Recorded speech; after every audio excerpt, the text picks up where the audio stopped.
Mesdames et messieurs, bonjour à tous, j'espère que tout le monde va bien. Je suis en live dispo avec tonton Deep Blue, ici Salut présent. tout le monde, mesdames et messieurs, bonsoir. Bonsoir YouTube, j'espère que tout le monde va bien. Aujourd'hui on va vous parler des news. Les news Polkadot et Kusama sur février 2022. C'est assez chargé, hein. Donc on s'assoit, on se pose tranquillement, on écoute. Il y a des mauvaises et des bonnes nouvelles. Les mauvaises c'est des petites mauvaises et les bonnes c'est des très bonnes nouvelles. Donc on va vous parler des deux parce qu'on prend un peu de recul et on parle de tout.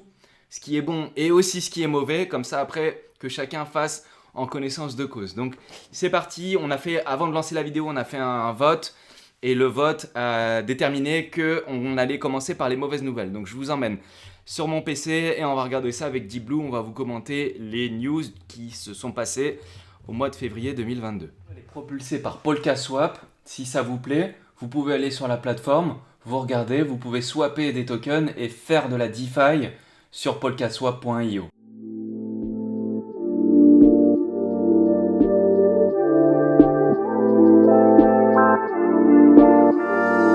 Donc là, déjà, par rapport à la dernière fois où on vous avait laissé le mois dernier avec la team, le mois dernier, on vous a laissé, et forcément, vu qu'il y a une parachain sur Kusama toutes les semaines, vu qu'il s'est passé un mois depuis la dernière vidéo, il y a donc 4 nouvelles parachains qui ont été élues.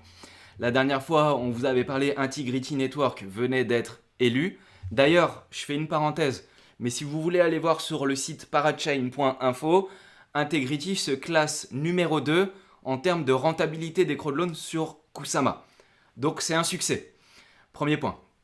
Ensuite, on a eu Darwinia Crab qui a été élu, donc qui a gagné les enchères sur Kusama. Ensuite, on a eu Litmus. Litmus, c'est le petit frère de Litantri sur Polkadot. On a eu Soramitsu, qui était attendu depuis longtemps. Et on a eu un petit projet qui est sorti d'un peu nulle part, mais qui est quand même intéressant.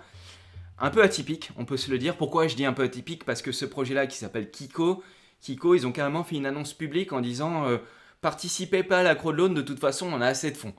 Donc ça, on n'avait jamais vu ça, mais écoutez, on apprend chaque jour et c'est intéressant de voir ce qui se passe.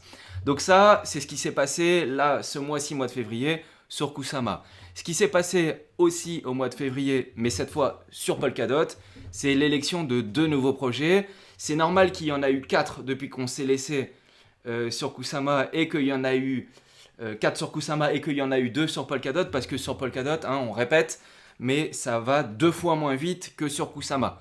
Donc les parachains, l'élection des parachains, c'est tous les 2 semaines, au lieu de une semaine par une semaine sur Kusama. Donc là, depuis la dernière fois où on vous avait laissé, il y a 2 nouveaux projets qui ont été élus, c'est Centrifuge et HydraDX. Centrifuge, c'est le grand frère, si on peut dire, de Alter, et HydraDX, c'est le grand frère de Basilisk, le fameux Snake, qu'on attend toujours, hein. D'ailleurs, en termes de TGE, ils sont sur la fin, ils ont communiqué, ils sont sur la fin, ils vont bientôt lancer leur LBP, Liquidity Bootstrap, pour pouvoir faire leur lancement, leur TGE, donc pour pouvoir avoir leur token de dispo et échangeable sur les plateformes décentralisées. Et peut-être qu'il y aura même des listings après par la suite. Donc ça, c'était le panorama crowdloan, ce qui s'est passé au mois de février.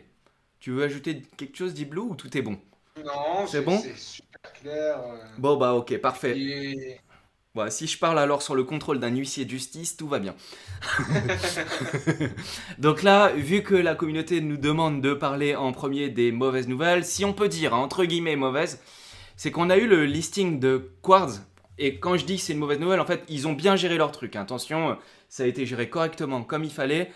C'est juste une déception de la communauté. On va dire ça comme ça. On a reçu pas mal de messages de déception. Pourquoi? Parce qu'ils ont listé le token, mais ils l'ont listé que et uniquement sur la plateforme MEXC, et que c'est une petite plateforme d'échange. Et moralité, vu qu'il y a très peu de volume, et je vous montre sur CoinGecko le token Quartz qui a très rapidement baissé.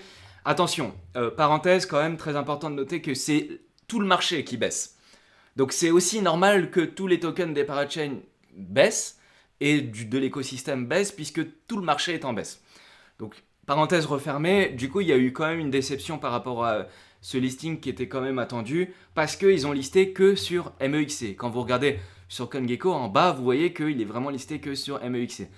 Après, on voit aussi qu'il y a zéro volume sur la plateforme d'échange. En tout cas, CoinGecko nous montre qu'il y a zéro volume. Moi, je pense qu'il y en a quand même un peu plus que ça, hein. Parce que là, il nous affiche quand même 2800 $ de volume. C'est quand même inquiétant si c'est le cas. Mais je pense qu'il y a plus que ça parce que moi, j'avais fait un calcul et j'avais noté qu'à peu près avec 20 000 $, on pouvait faire multiplier le prix par 2 du quartz. Ce qui est déjà affolant, hein, pour un token. Ça veut dire qu'il a un tout petit market cap parce qu'il libère petit à petit les jetons. Très Mais peu de carnet d'ordre aussi, très peu de liquide. C'est ça, exactement. Et du coup, il y a eu, donc voilà, il y a eu une déception et on peut dire que ça, c'est une mauvaise nouvelle. Il y en a trois des mauvaises nouvelles. Deuxième nouvelle, mauvaise, exactement dans le même style, hein, si on peut dire, c'est Alter. Et Alter, qu'est-ce qui s'est passé? C'est C'est que, exceptionnel quand même ça, Alter. C'est même parce qu'on est déçu de l'exchange pour Quartz, mais Altair c'est légendaire, c'est devenu légendaire quand même. bah oui, c'est ça. Alors pourquoi? Qu'est-ce qui s'est passé? C'est Qu'est-ce- légendaire.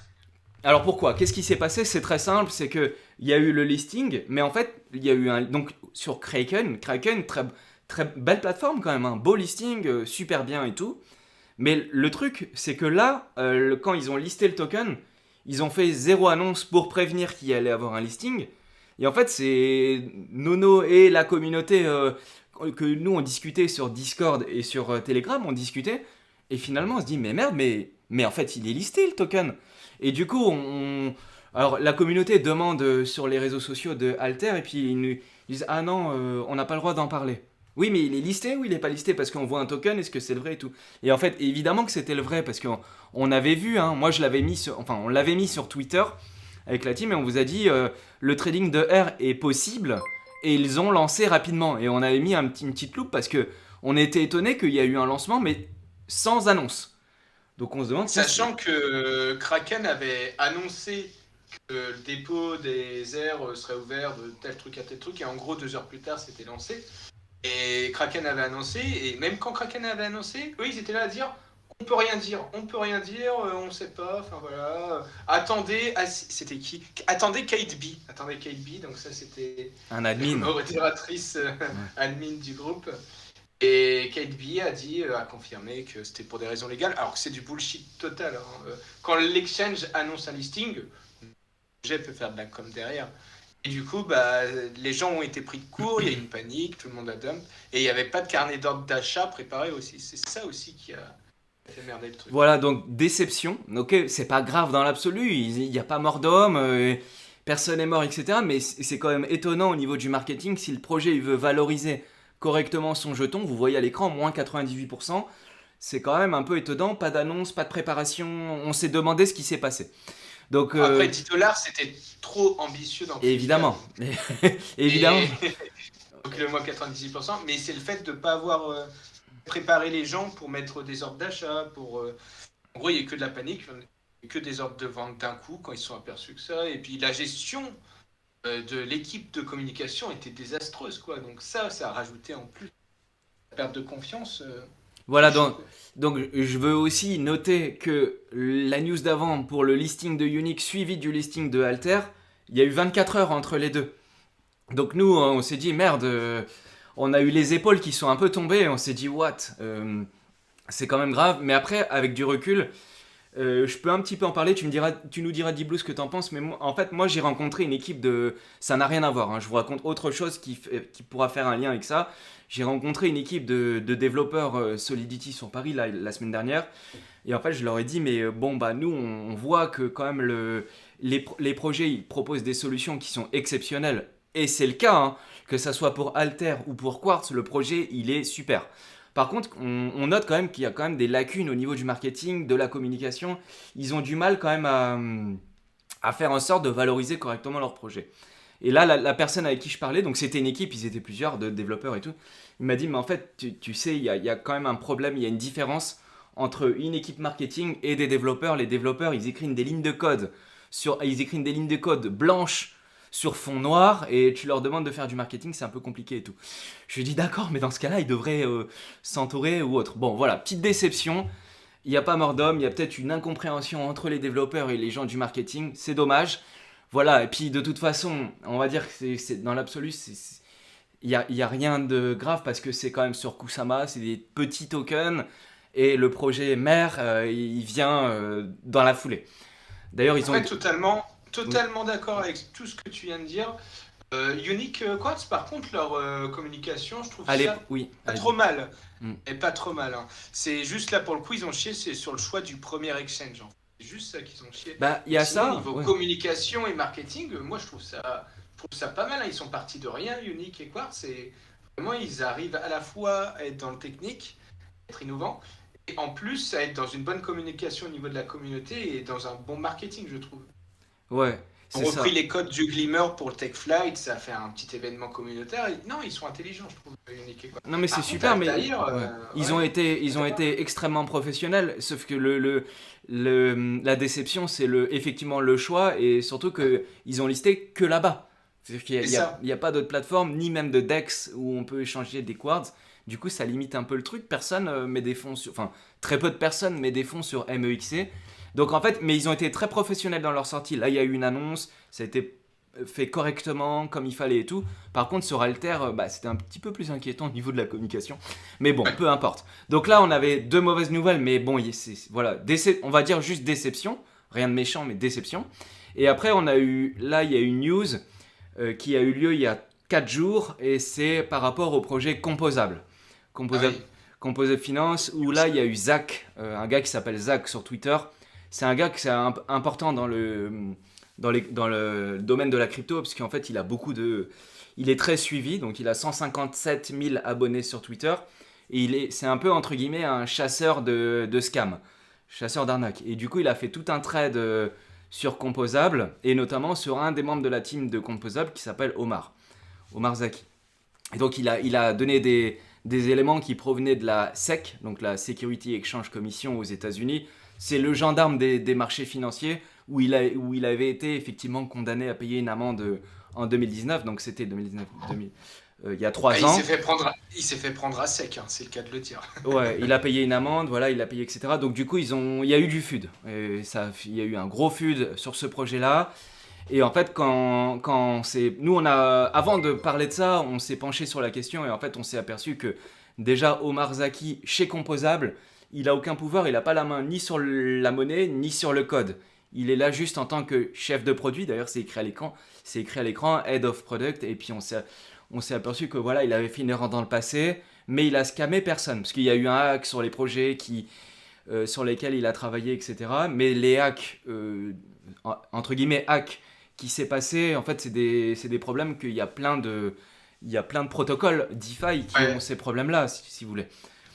Sur même l'affaire de la SEC, c'est bon, c'est de la fraude, hein, mais c'est plus de la fraude de compte du hedge fund qui était non enregistré. C'est sur ça qu'il a été condamné. D'ailleurs, c'est sûrement pas le seul de l'équipe hedge fund nébuleux qui a été condamné, mais c'est lui qui a été mis en avant, si vous voulez. Mais c'est plus ça dans la finance traditionnelle, c'est très très utilisé. C'est pas pour le défendre ni rien. Ça n'avait rien à voir avec les cryptos. Et sur les attaques qu'il a reçues de Zach XPT sur, là, comme Nono disait, sur les hacks, entre guillemets, c'était des flash loan attacks. C'est-à-dire qu'en gros, sur un protocole, ils empruntaient des collatéraux en gage de certains collatéraux, par exemple Ethereum. Et puis, ils ouvraient un short en collatéral pour dumper ce qu'ils avaient fait en collatéral et en servant des oracles internes en fait au protocole. C'est-à-dire que l'oracle il se basait juste sur le prix sur le protocole de la DAP et pas sur les prix externes, c'est-à-dire en gros tu avais juste à manipuler le cours du protocole. Donc un protocole DeFi qui n'a pas énormément de liquidité, bah, tu peux totalement vider le truc en faisant un truc un peu élaboré et en faisant plusieurs transactions en très peu de temps avec beaucoup de gaz, tu vois. Tu C'est peux ça. faire ça. Et d'ailleurs, Compound, t'as déjà Compound, une attaque comme ça c'est un poids lourd, Compound. ouais, Mm. et enfin c'est juste que l'audit à l'époque, ils n'avaient pas pensé à ce type d'attaque. C'était en 2019, c'était la DeFi Season. C'était le tout début vraiment où les exploits ils étaient commencé à apparaître et tout. Après, ça a été régulé, mais au début, c'était un peu galère, tu vois. Il y avait ces failles-là sur tous les protocoles, quasiment. C'était un peu injuste, cette attaque, quand même, pour remettre Voilà, le c'est point ça. sur les i. La conclusion qu'on peut vous dire, c'est ça. On dit, ok, on note, hein, il y a eu effectivement ce gars-là qui est dans la team, mais la composable, ils ont bien réagi sur plusieurs points. Déjà, la team, parce qu'il y avait plusieurs membres de la team qui étaient. D'ailleurs, il y en a un article hein, sur polkafrance.fr. Il y avait plusieurs membres de leur team qui étaient anon, donc on n'avait pas leur identité. Et maintenant, du coup, ils vont tout dévoiler, y compris leur code sur GitHub. Sur GitHub, on va pouvoir le voir. Et nous, on peut vous dire juste que effectivement, dans son passé, ce gars-là, il a embelli des comptes, il a voulu faire un peu de marketing trop poussé, il s'est fait attraper la main dans le sac, il a payé, mais tout ce qu'on peut dire, c'est que c'est pas un scammer. Ok, on est sur une configuration différente que des projets comme par exemple Riff ou autres qui ont eux effectivement volé des gens. Là, on est sur quelqu'un qui a fait des erreurs et qui s'est planté. Il était étudiant hein, à l'époque, en 2019, il avait je crois 18 ou 19 ans, quelque chose comme ça. Il a parlé, il a fait un AMA. 21 ans, je crois, il avait, mais Ouais, ça, 21. ça Ok. change rien. Mais en Bon, gros, il était au lycée. Il était au lycée, il quoi. sortait de les... Non, non, il sortait du, il sortait du collège et en gros, je pense qu'il a voulu faire le flambeur, tu vois, et Voilà, il a voulu... Il a joué Loup de Wall Street et il ça a n'a fait pas une marché. connerie, il a payé, voilà. Et c'est pas bien, hein, on dit pas que c'est bien, attention, c'est pas bien, mais voilà, nous on peut vous dire que Composa Finance, ça remet en rien la crédibilité et le sérieux du projet. Pour nous, ça va, et surtout que ce gars-là, il a ni le pouvoir, ni la main sur les fonds du projet Composable. Donc Composable, on continue d'en parler malgré parce qu'on peut aussi redouter une attaque. Peut-être que ça vient d'un autre projet ou autre, on ne sait pas trop en fait pourquoi il a fait On se ça. rend Est-ce que compte qu'il y a des attaques sur Akala, par exemple, qui sont totalement connes, hein, d'ailleurs, sur des prétendus scams, des shitcoins. Ce serait du un peu jusqu'à l'éternité. Il y a beaucoup de food entre plusieurs équipes sur l'écosystème, je trouve. Et c'est des VC qui sont derrière, ne vous trompez pas, je comprends pas. Je comprends pas la logique dans un univers interopérable. Les fonds, ils doivent circuler protocole en protocole. C'est un peu débile, hein. Mais il y a l'air d'avoir des guerres. Des guerres entre voilà. plusieurs équipes. Donc nous, on attend de voir, mais en tout cas, pour l'instant, ça remet en rien le sérieux du projet sur ce point-là. Maintenant que les mauvaises nouvelles sont passées, on en a des bonnes et même des très bonnes, si on peut dire. Et la première, on va vous parler de Subsocial. Donc Subsocial, réseau social décentralisé. Donc eux, ils ont fait une private sale, ils ont levé des fonds. Et ils avaient initialement prévu de lever 15%. Et au final, ils ont dit que sur les 15% qu'ils avaient mis en vente, ils en ont fait souscrire à leurs investisseurs que 12. Moralité, il leur reste 3% en surplus. Et ils ont dit ces 3%-là, qu'ils allaient, avec ces 3%, le mettre à disposition de la communauté pour faire une public sale.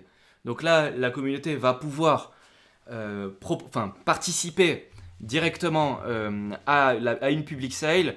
Alors, ils ont dit que... Alors, il y a un lien pour s'inscrire, on le mettra dans la description. Et en fait, le lien, il y a plusieurs conditions pour pouvoir y participer à la public sale. Il faut avoir soit réclamé l'airdrop qui a eu lieu il y a un moment. Donc, si vous nous suivez sur YouTube, l'airdrop, vous avez dû l'avoir parce qu'on a crié tellement fort partout que Même en logiquement. plein live, on a dit, allez, à la fin du live, allez-y, allez-y, allez-y, Ouais, pour le airdrop dernier et blanc, tout. je crois. Ouais, exactement. Ça, pour les participants à la crowdload de Subsocial, même si vous avez mis juste un KSM, c'est bon, vous êtes éligible. Et il y a d'autres critères d'éligibilité et tout. Et peut-être, mais ça c'est pas sûr, peut-être qu'ils feront peut-être un round public. Mais ça pour l'instant, on ne sait pas. Mais la bonne nouvelle, c'est qu'il y aura une public sale et que donc la communauté va pouvoir acheter des tokens Subsocial. Et ça, c'est quelque chose qui est intéressant, je pense.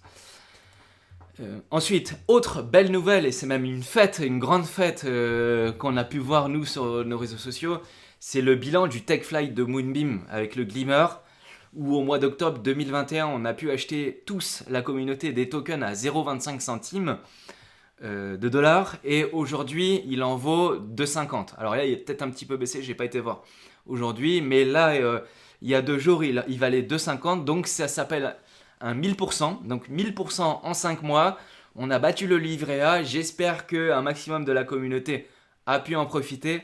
En tout cas, si ça, c'est pas une bonne nouvelle, je peux pas ce qu'on peut vous Il y a dire. 2,38 $ actuellement, et ce qui reste une très belle perf. Ouais.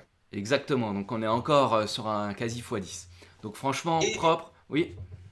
et franchement, c'est peut-être pas fini, hein, ça peut remonter, vu qu'il y a eu énormément de surventes liées à cet événement, ça peut remonter plus haut. Peut-être pas dans l'immédiat, hein, je pense. Et je pense qu'on peut le voir plus haut d'ici 20 jours, peut-être juste avant la release des VC, parce qu'ils vont vouloir maintenir au minimum le cours, ou tout du moins peut-être l'augmenter un petit peu pour eux vendre leur bague après. Sachant que c'est release sur plusieurs mois, hein, donc ils vont pas tout Oui. vendre. Eux, ils auront pas tout Et d'un coup, ça va être libéré petit à petit, quoi. c'est ça. Mais ouais, l'aventure Glimmer, c'était un des premiers projets. On a couvert sur Polka France Moonbeam Moon River.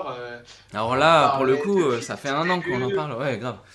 Il y a eu beaucoup de gens, je crois, qui ont pu participer dans cette aventure. Donc c'était vraiment génial de vivre ça. Il y a eu des paris un peu fous hein, qui ont été faits. Hein, je dirais pas de nom. Il y en a qui ont fait des McAfee, hein, qui ont parié jusqu'à leurs organes. Hein, mais bon. Il y en a qui avaient plusieurs comptes, etc. Enfin bref, peu importe. Donc ça, très belle nouvelle. J'en ai encore une, même encore plus belle, qui concerne carrément tout l'écosystème Polkadot. C'est que là, on a eu un tweet du cofondateur de Polkadot, donc c'est au même niveau que Gavin Wood, qui s'appelle Aber ou Robert, enfin j'ai oublié son prénom. Enfin c'est le cofondateur. Robert, Robert, ouais c'est ça. Robert, qui le un air meilleur. Habermeyer, qui est le cofondateur de Polkadot, qui tweet et il dit une fois que le support asynchrone déployé sur Polkadot, nous pourrions envisager un hard fork pour réduire le temps de blocage à 4 secondes ou même moins. Alors le temps de blocage, c'est le block time. C'est-à-dire qu'à chaque bloc, c'est le temps entre chaque bloc qui est créé. Donc ça veut dire que plus le temps entre chaque bloc est court, et plus les transactions sont rapides, et plus on peut envoyer des données sur la blockchain et autres. C'est Donc ça, la différence principale entre asynchrone et non-blocking time, en fait. Non-blocking time, c'est une valeur qui est définie, c'est pour que les horloges de tous les réseaux soient réglées sur la même. C'est un flux continu de données, pour faire simple, pour vous disiez bien, qui est constant et qui est là en permanence. En rendant les flux des parachains et de la relay chain asynchrones, c'est-à-dire que tout n'est pas réglé sur la même durée et le flux de données, il est dépendant de l'utilisation. Donc en fait, ça fait une utilisation qui va être plus performante, déjà en baissant le temps du block time, et plus adaptée aux besoins de chaque chaîne. Donc ça augmente l'indépendance. Après, il y a un système de Byzantine fault tolerant de toute façon qui reste en place, donc ça sécurise le réseau. Mais ce qui va changer, c'est vraiment la synchronisation des flux de données entre les parachains et la relay chain. c'est ça. Et ça, du coup, j'ai retrouvé un tweet où il dit exactement ce que tu es en train d'expliquer. Il dit donc c'est un ensemble d'optimisation pour le consensus parachain pour augmenter considérablement le débit des parachains. Donc ça veut dire que c'est toutes les blockchains parallèles qui vont être affectées. Hein, et du coup, ce qui est cool, c'est que là, c'est en cours. Il est en train de le faire. Donc c'est pas pour dans 6 mois, dans un an ou autre. Là, c'est maintenant. Donc on s'attend à ce que ça soit déployé j'imagine, dans quelques semaines. Et on est pressé de voir ça. Donc comme d'hab, hein, il déploie d'abord sur le réseau Kusama et ensuite il déploie sur Polkadot, évidemment. D'ailleurs, il a commencé à le faire. J'ai vu qu'ils étaient en train de faire quelques réglages supplémentaires, etc. Sur différentes parachains et ils travaillent dessus. J'ai vu ça il y a encore hier. Donc ça avance et ça c'est une excellente nouvelle parce que là on joue directement sur la scalabilité des blockchains. Donc Polkadot est une blockchain scalable qui peut être augmentée comme ça et là il parle de hard fork dans le mail, enfin dans le tweet précédent, il parle de hard fork mais Polkadot et Kusama d'ailleurs, ce sont des blockchains qui sont forkless. C'est-à-dire qu'en fait quand il parle de hard fork, ils peuvent le faire sans avoir besoin de faire de fork. En fait, c'est un abus de langage, si on peut dire. T'es d'accord, Deep Blue? Ouais, ouais, Ouais, je suis d'accord. c'est ça. Donc en fait, du coup, il va mettre à jour la blockchain sans avoir besoin de faire un fork. Et pour rappel, hein, pour ceux qui ne savent pas, un fork, en fait, c'est que vous arrêtez la blockchain, en fait, vous la laissez, vous l'utilisez plus et vous démarrez sur une nouvelle blockchain qui est la même, mais avec une mise à jour supplémentaire et du coup, ça engendre des risques, etc. Donc ça, c'est fini. Ça, c'est sur les anciens protocoles style Ethereum, mais qui changera peut-être un jour, hein, mais pour l'instant, c'est encore comme ça. Donc ça avance. Ensuite, autre excellente nouvelle, là il y a une motion qui vient d'être adoptée pour Kusama, donc c'est la motion numéro 438. Hein. C'est comme si Macron il nous présentait une loi et tout le monde pouvait voter. Donc là il dit qu'il y aura une parachain chaque semaine sur Kusama, et là il a prolongé. Au début il voulait en faire 48, là on arrive déjà à la 26e, et ça marche tellement bien, enfin ça marche bien, qu'il dit bon bah on va prolonger jusqu'à janvier 2023. Donc toutes les semaines, et je dis bien toutes les semaines, il y aura une parachain sur Kusama, une nouvelle. Donc une crowdloan, potentiellement une crowdloan, c'est pas obligatoire qu'il y ait une crowdloan, mais il y aura au moins une parachain, donc c'est-à-dire une enchère, et ça jusqu'au mois de janvier 2023. Ça c'est cool, ça veut dire que tout fonctionne bien, ça avance, tout va bien, et on continue. Ça, c'est une bonne motion. Ouais, c'est ça. Et après, il nous troll sur Twitter, Kusama, avec des petites perruches. Des canaris, ouais. Des canaris, c'est ça. Ensuite, T'as raison. aujourd'hui, on a eu un bel événement. Quand je dis aujourd'hui, c'est le 22 février 2022. On a eu un bel événement, c'est qu'on a eu une nouvelle crowdloan qui a eu lieu, c'est Mangata, Mangata Finance. Donc, qui s'appelle sur Kusama, qui s'appelle Mangata X, et sur Polkadot, qui va s'appeler Mangata.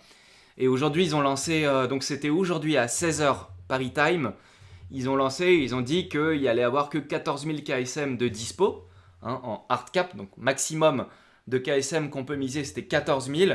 Et je dis bien, alors j'ai noté, en 49 minutes, les 14 000 KSM ont été souscrits. Et à mon avis, tous ceux qui étaient dispo sur Polka France, que ça soit sur Discord, sur Twitter ou sur Telegram, à mon avis, on l'a tous eu. Donc là, C'était la guerre. c'était la guerre. Et en parallèle, sur le chat, on nous dit c'était ouf, fallait être lucky. Nous dit ok, guys. Donc c'était vraiment un truc de ouf. Et en plus, les rewards, les récompenses de la crowdloan sont très intéressantes. Donc en 49 minutes, tout a été bouclé. Et ça, c'est une excellente nouvelle. Pourquoi ? Parce que ça fait longtemps qu'on a. Et franchement, ça fait longtemps qu'on n'avait pas vu un truc aussi propre. Franchement, c'était tellement propre. C'est-à-dire que le projet, il a présenté un site. Le site, il marchait nickel. Tu cliques, tout fonctionne bien. C'est joli. Là, on voit qu'on a on a affaire à une équipe de professionnels. Les mecs, la team derrière Mangata Finance, rien que par l'événement, comment ils ont géré l'événement, les gars, ce sont des professionnels. Donc ça fait plaisir de voir ça. Et du coup, on est pressé de voir comment ça va se passer. Surtout que ils ont dit qu'en réalité, leur projet, il était déjà prêt. Ça veut dire que quand ils vont recevoir la parachain, alors par contre, la parachain, ils l'auront dans un mois, hein, officiellement entre leurs mains. Mais quand ils l'auront, le projet il va être mis en place quasiment immédiatement. Parce qu'ils sont déjà prêts. Donc ça, c'est une bonne nouvelle. C'est-à-dire qu'on participe à une crowdloan, boum, juste derrière, ils vont lancer. Les gars, ils ont fait ça. Franchement, c'était beau. Ça fait plaisir. Ça fait plaisir. Donc, t'as participé, Deep Blue ? Ouais, j'ai mis, bon, pas grand chose, mais j'ai mis un petit KSM dessus. Et d'ailleurs, en parlant de KSM, j'en profite aussi pour dire pour tous ceux qui ont participé que. Alors, ils n'ont pas donné le détail, mais apparemment, ils préparent une surprise pour tous les participants. Alors, est-ce que c'est une possibilité de rentrer dans la public sale ? Peut-être. Est-ce que c'est des bonus supplémentaires pour ceux qui participeront sur Polkadot ? Peut-être. On ne sait pas, mais en tout cas, ça s'annonce bien. Et le projet qu'ils préparent, franchement, c'est super. Ah ouais, franchement, ça fait bien plaisir. Après, ça veut rien dire sur le futur prix. Hein, mais Ah, c'est évident, mais... Le projet, il est lourd. Hein, il est super lourd. La team, elle a l'air super cool et super pro, comme tu dis. Et si c'est vraiment un DEX communautaire avec la protection contre le mining extracted value, ça peut être pas mal, quoi. Ouais, et on voit que le token Matrix, ils vont distribuer... Ouais, Enfin, c'est un non, projet c'est bien. communautaire. C'est-à-dire que les jetons, cool. ils iront à la communauté. Ça, c'est cool. Ça, c'est cool. Ça me fait penser un peu à Moonriver. Après, est-ce qu'on aura le même résultat ? J'en sais rien. Mais dans la philosophie... l'organisation... Ouais, et l'organisation, franchement, ça m'a rappelé ça. Donc, j'ai trouvé ça cool.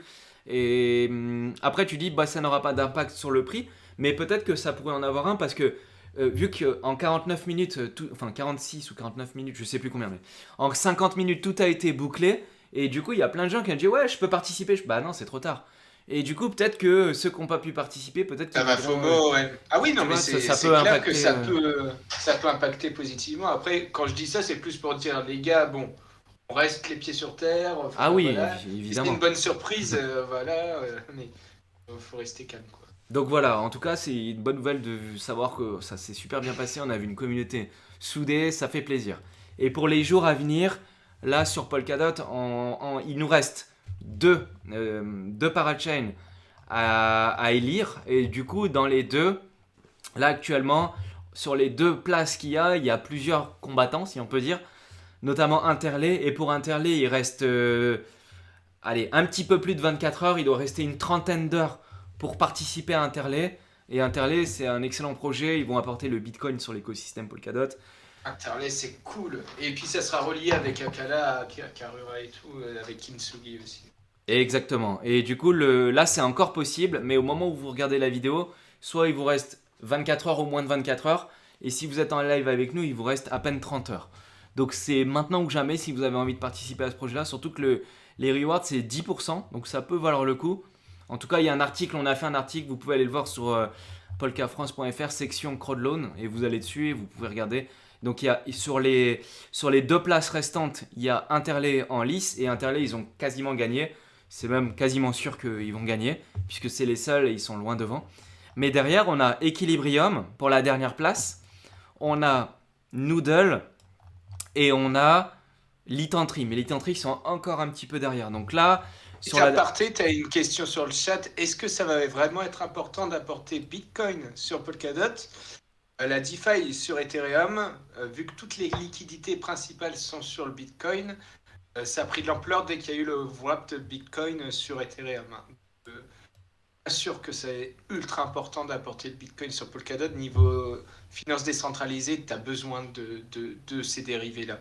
Tu as besoin du BTC. Dérivé du BTC, du dérivé de l'ETH, tu as besoin de tout ça. Parce que la TVL... C'est obligatoire. Ah ouais, c'est ça, c'est les liquidités sont sur ces deux réseaux. Exactement. Si tu veux que la liquidité sur Polkadot, Kusama, ça prenne, il te faut celle-ci. Et ouais, moi-même j'ai du BTC, et si j'ai du BTC et que je peux le faire travailler sur un protocole qui est sérieux, solide, etc., sans avoir à payer 150 $ pour activer une commande dans un smart contract, je le ferai bien volontiers et avec plaisir, et je pense que je dois pas être le seul dans l'écosystème Polkadot à aussi détenir du BTC. Donc oui, le projet, bien sûr, pour la DeFi, avoir le BTC, c'est important. C'est aussi important d'avoir le BTC que d'avoir un stablecoin. C'est du même ordre d'importance, en tout cas je pense. Ceci est un avis personnel. Donc voilà, j'espère que ça vous a plu. Si ça vous a plu, je vous propose de mettre un petit pouce. Boum. On est dispo sur Discord, Twitter, Telegram, Twitch, YouTube dans la description, vous pouvez mettre un petit commentaire, on sera content. Et sur Reddit, on vous dit à la prochaine, c'était un plaisir. Salut YouTube, salut à tous pour la prochaine vidéo. Mesdames et messieurs, au revoir. Ciao. Salut Nono.